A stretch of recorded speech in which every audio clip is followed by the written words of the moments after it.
Today we talk about how can you enable this sign or know how you can do that on your Crex app. So all you have to do, so you just scroll down, click here on profile down here.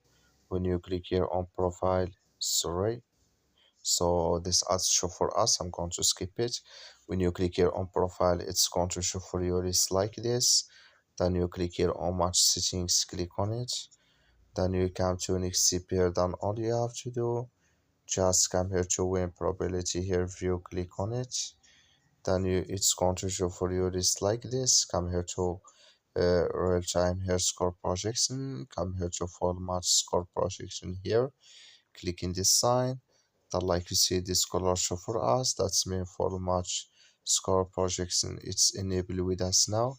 When you're down, just go above close, click on it. So then it's going to save with you. That's all you have to do. Thank you for watching. Don't forget to support us by like and subscribe.